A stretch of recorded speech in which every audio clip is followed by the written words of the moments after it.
Okay, I guess we are starting. I was getting ready, so bear with. You can turn your phone while recording. Okay, here we are. All right. Hello, sisters. I just wanted to say hello and bear with me for a minute while I'll do this.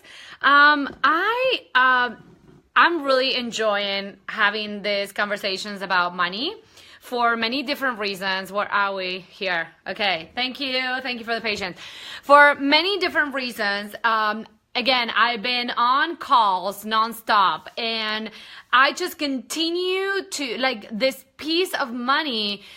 It's one of the biggest things because, right, like, without money, we can't join a program. Without money, we can't buy what we want. Without money, we can't travel. So let's just get out of our heads the idea that money is bad or money is evil. And even at a subconscious level, you'll be really amazed how that's still in the back of your mind. But I want to share a story because I heard this example of so many women. And if you are here, say hello. For some reason, I wasn't able to see the comments, but please share, say hello, and trust that I will be able to see you in your comments and tell me where you're tuning in from. Here's the thing, okay? Here's the deal, right? I've been hearing a lot of women telling me the stories of they've supported their men. And I was sharing a little bit about that yesterday. They're supporting their men, and when it came for them to show up for them, they left them or they betrayed them. And it just really brought back to me the story. Like, I've also experienced that. This is the typical story of the good girl, right? And this is another piece that is so important that I didn't know back then. But in my culture, in Argentina, Latin culture, I learned. Okay, here we are. I don't know what happened. In my culture, I learned that men were the ones making money, that women, it's just by default, and that's the way it was, no questions asked, women were supposed to make less money than men, and men were supposed to make more money. So when I was 20 or 21, I was freaking rocking it. I just gotten back from the States. I had perfect English. I got hired to build a company it was a very small company, and it was by this people. Anyway, it's a long story, but there was a lot of money, and I was getting paid the big bucks. I mean, I was 20 and I was making, I don't know, at that time it was like, I think it was like $2,000 a month, which was incredible. I was in freaking heaven. I was still living with my parents. So I was like, hello. And I loved it, I loved it. And in that company, I actually met my ex-husband. So we started dating, and he was cool, and he had a really good job, and he was the guy that every girl wanted, and all that good stuff. And if you're here, say hello. Again, I don't know, I'm not seeing you. If you're already saying hello, I'm not being able to see you, so I'm gonna have to figure this out. But anyway, so I'm so glad you're here, and I'm gonna feel your energy. But what happened is that, so we started dating, and it was all great, and then all of a sudden, he lost this job. Okay, so what did the good girl in me do? Because that's what we do, right? Like, that's what we do as good girls. I gave him my bank card. I said, here. Why? Because I didn't want him to feel less than a man. I wanted him to be able to still go out and pay for dinners. Right? I didn't want him to feel less than a man, so I gave him my bank card. Luckily, nothing happened, but he could have just run away with my money, right? Like, what was I thinking? Why wasn't I taking care of me? Why wasn't I owning that I was the one making money because I didn't want to make him feel bad. This is what the good girl would do. She doesn't want others to feel bad about themselves. So we give our money away. We don't care. We don't, I didn't care. I wasn't caring of myself. I mean, we just started dating. Of course I was in love, and in all my fantasy Disneyland, and of course, you want to be able to trust, obviously, but if we don't trust without first taking care of ourselves and making sure that we are taken care of before, then we set ourselves up for abuse, disappointment, and being taken advantage of. That's just it. That's what happens. So for me, it was huge. And so whatever, it worked out, and then he found a job, and then he started to make a lot of money. And then that was fine. And then I got fired from that job, and then I found another job, life, you can call it. But here's what happened. Then on that other job, I also made really good money because money just came to me. It was just my personality, I don't know.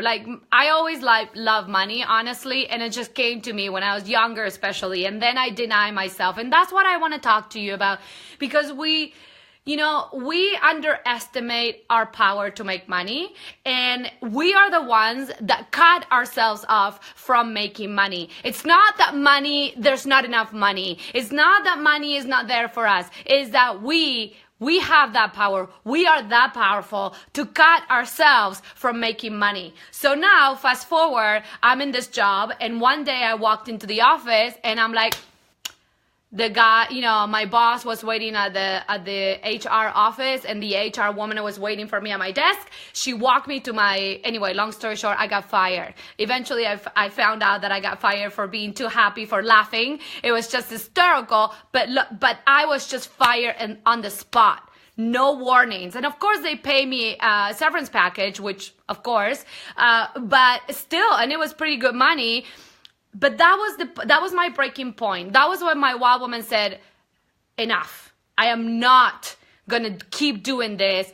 I'm miserable working in corporate.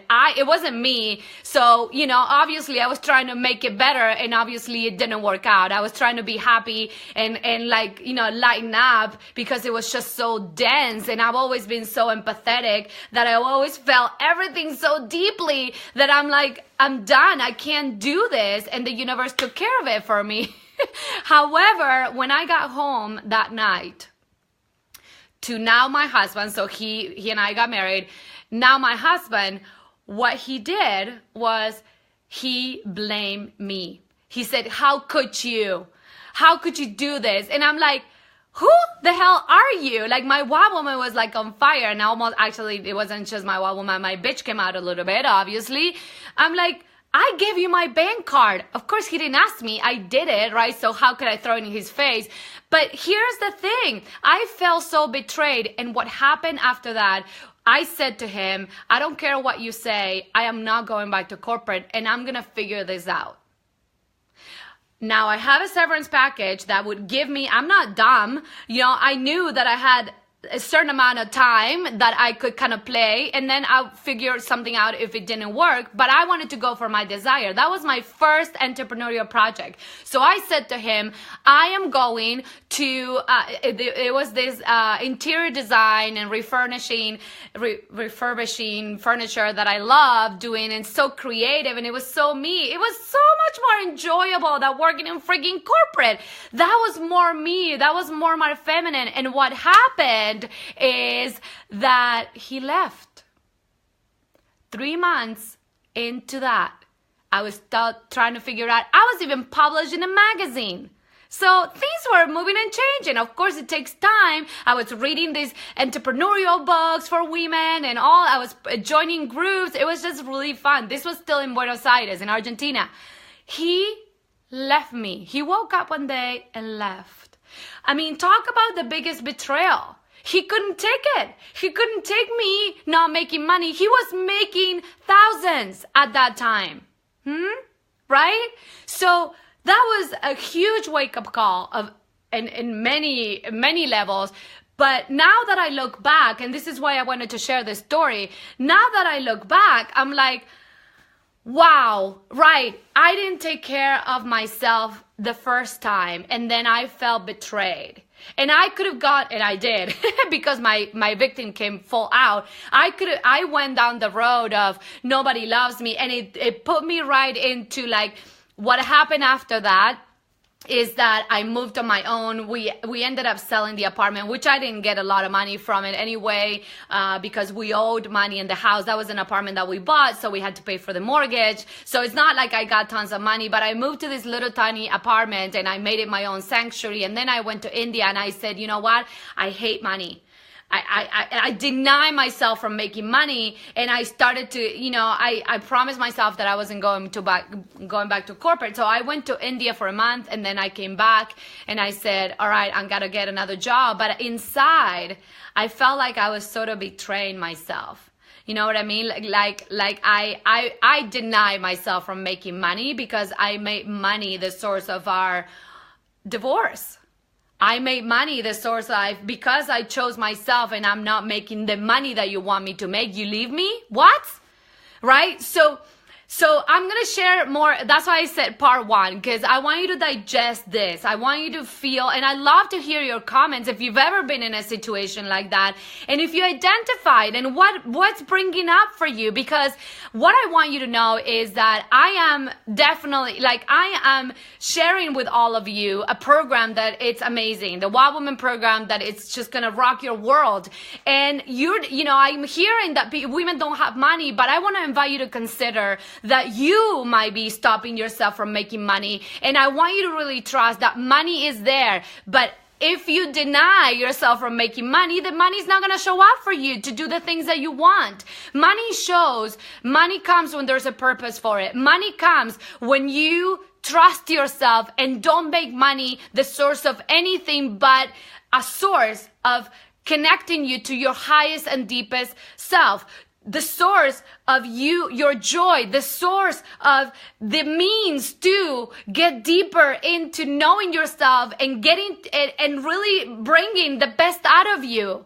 If you get to choose, I was saying that yesterday, you get to choose what meaning you give to money.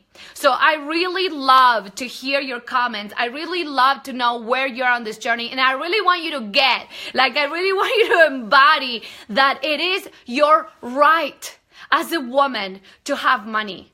That it's not true that women need to make less money than men. It's not true that taking care of yourself with money is selfish or greedy. It's not true.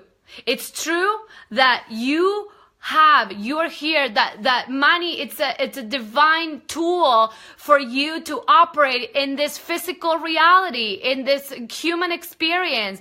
Don't deny yourself from it. Tomorrow I'm going to share an awesome story as well that will keep the ball rolling. I want you to really, really tune in with this truth. I want you to stop denying yourself from making money and rock it out. This year is the year for abundance. This year is the year of the feminine. This year is the year where you're going to feel everything coming into place, because it's the year of the Wild Woman, okay? And you know that. I know you can feel it. If you're here, I know you can feel it. So I just love you so much. I'm so glad that you're here, and I want you to share it with me. Mwah. See you tomorrow.